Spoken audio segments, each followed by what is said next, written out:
Intellectual dishonesty of bureaucrats is a point underlined by the Vai Ke Alag committee set up in 2000 to recommend reforms in the civil services.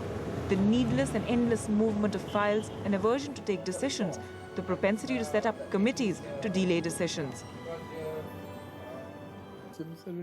Arun Shourie provides an example. The Ministry of Steel notices that 2 officers have used green and red ink for notings on files.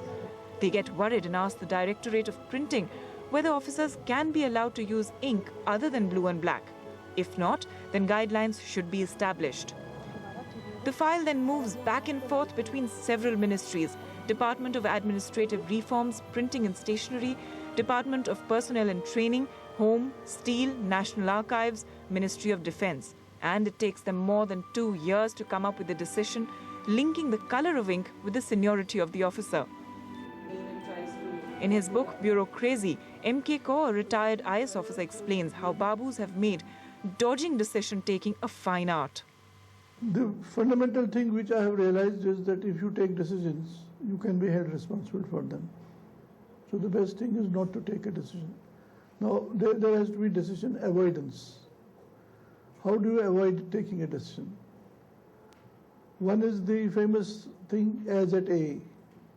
You say, you mark something which your subordinate has written, A, and then say as at A. Or you just sign, which doesn't sort of say anything about your particular view.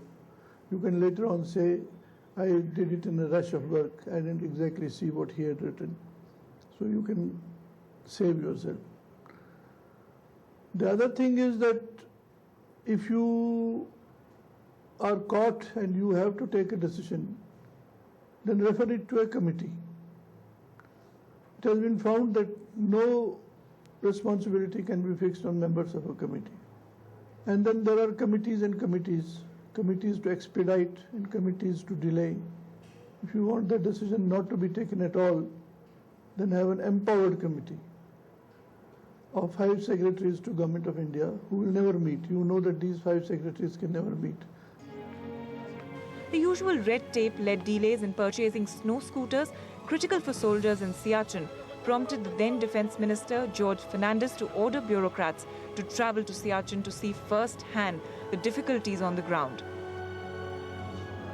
Wrapped in layers of comfort used to their red beacon cars with peons and assistants dancing attendants, most Babus managed to get out of this as well. Finally, only 2 women officers made the trip.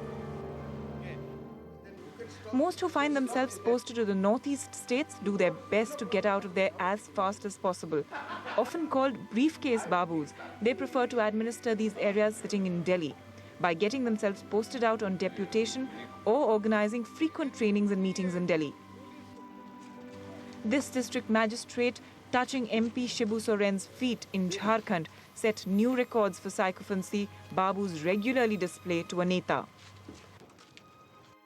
Tamil Nadu perhaps presents the clearest picture of the politicization of the bureaucracy.